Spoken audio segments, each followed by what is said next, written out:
If you need to get bailed out and you live outside of Fairfield County, well, call Aces Bail Bonds at their toll-free number. It's 866-777-BOND, 866-777-2663 for reliable bail service, 24/7 response, easy payment plans, and they accept all major credit cards.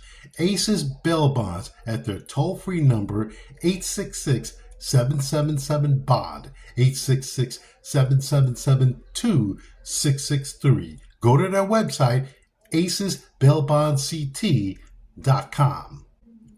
I was just wondering a little while ago about something that just came up. And that is that Mark Bradley, Nettis's brother, is running for probate judge, and Paul Ganem is announced his re-election for probate judge. Think about it for a moment.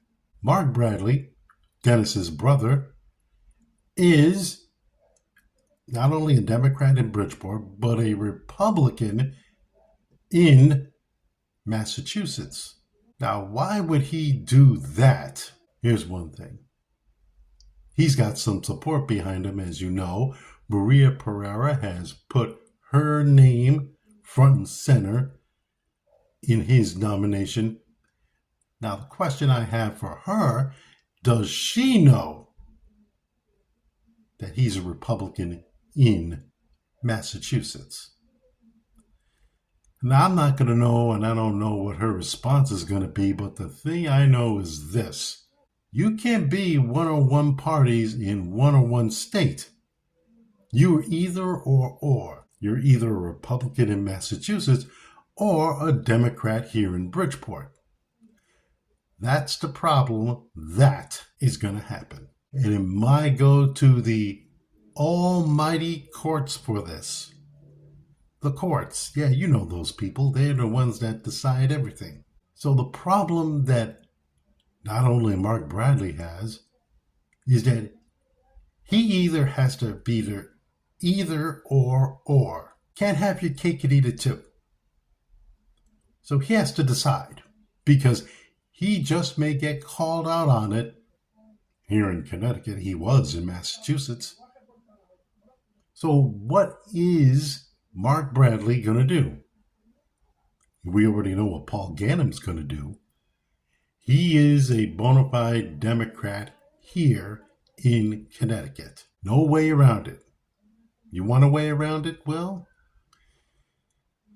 you can go around and say whatever you are. You can go around and say that I am this as a candidate for probate or whatever you want to run. But you just can't run for an office of a person or a name that you just don't like.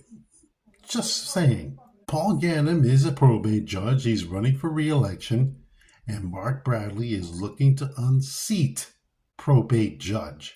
Mark Bradley has problems, and that is, I already mentioned, he's a Republican in Mass and a Democrat here.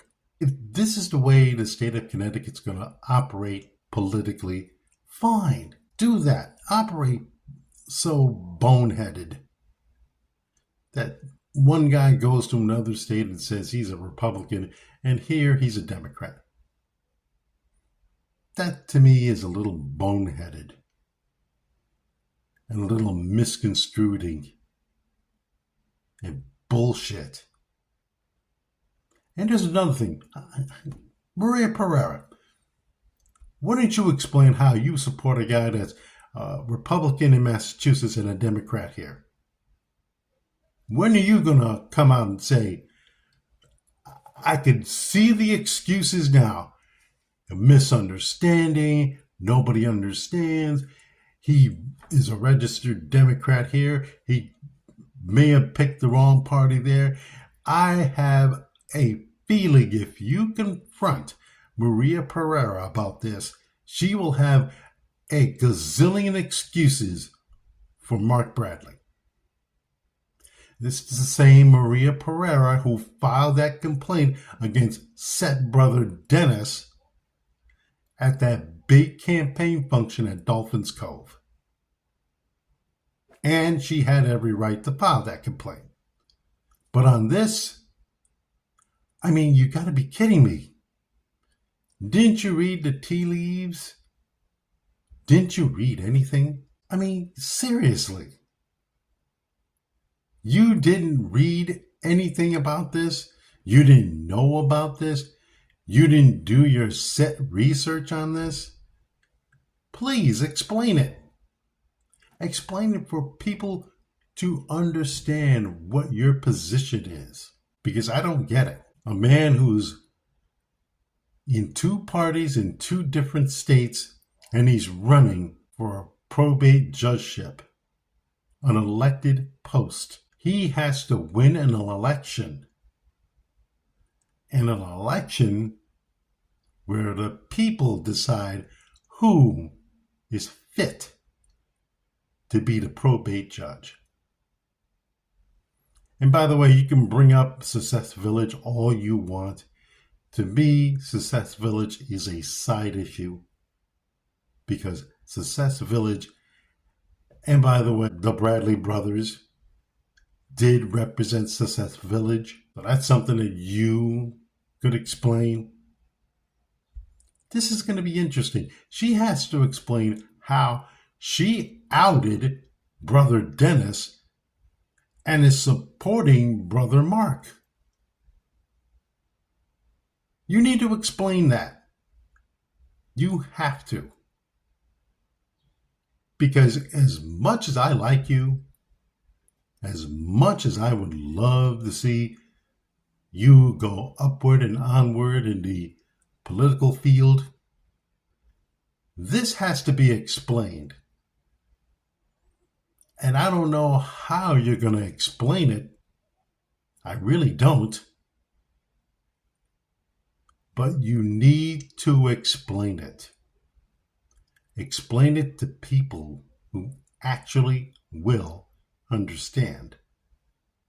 Because I don't understand. If you didn't see the headlines that he's a Republican in Massachusetts, I have no idea. But it was all over the papers. Brian Lockhart wrote an article about it. Everybody at Hearst Media wrote an article about it. Should have known. I'm not going to say I'm disappointed, but I will say that you need to do something, and I think you need to do something quick about your stance in supporting a man who's running for probate judge and is a Democrat here and a Republican in Massachusetts. I don't see any tax burdens because Massachusetts' tax laws and their taxes, period, are just as similar as Connecticut. So I don't know. You have to do some major league explaining, Maria Pereira. Explain why. I'll have my final thoughts after this. You want to see some groovy times being had? Well, there's one place that has that at all. The Retro Spin Shop, 446 Main Street, Monroe. Go there for your vinyl records, CDs, DVDs, Laserdisc, tapes, toys, and a whole lot more. The Retro Spin Shop, 446 Main Street, Monroe. Go see Ron Webb. He has all of the good stuff for you and more. The Retro Spin Shop, 446 Main Street, Monroe. And my final thought is, now that the World Cup is done, finished kaputs, I would like to ask all of the people, did you enjoy it? Enjoy the United States' great run at the World Cup? I know I did. Did you? And then afterwards, when they lost to Belgium, everybody cried a river on what's wrong with the United States soccer team. This current team, there's nothing wrong. But with the team coming up, there's plenty. And it has one thing to do: money. And it has to do with that. Because if you're going to build a soccer team with the players that you have now, okay, fine. But those players get old. You need to build it from the youth on up. Because nowhere will Christian Pulisic play forever. Nowhere where any of the players will play forever. It just isn't going to work. You need to have a team that you can build from the ground up. But you can't build it from the ground up with the suburbs, with their money, and the inner city, which doesn't get any money. You need to fund it. You need to fund the soccer in the inner cities also. Because there's a lot of talent in our inner cities when it comes to soccer. There just is. It's not just, hey, let's go to the suburbs. Let's see our next great star. You know, a lot of great stars in our inner cities that you just don't see. They're just as talented and just as good of soccer players here in America. But you won't go to the inner cities. You won't enter in it. For what reasons? I have no idea. I got a good idea though. And it has to do with money. Most inner city soccer programs do not get the funding. They just get whatever they can. They don't go out and get donations, anything to help them build a soccer program. They should do it the way the leagues overseas do. Here's an example. Trent Alexander-Arnold played for Liverpool for 20 years. He's 27 right now. 27? What are you talking about? That means he would have played, at 6 years old. 6. That's how much an investment he had from Liverpool. And he's not the only one. There are a lot of players who get that investment from a football program than any other. That's how they do it overseas. They invest. They see potential. They see players that they can build, that they can have a foundation. Not the only ones. Every team, every major team has that going on and more. Because you know why? They don't give money to organizations. They say, hey, do whatever you want with it.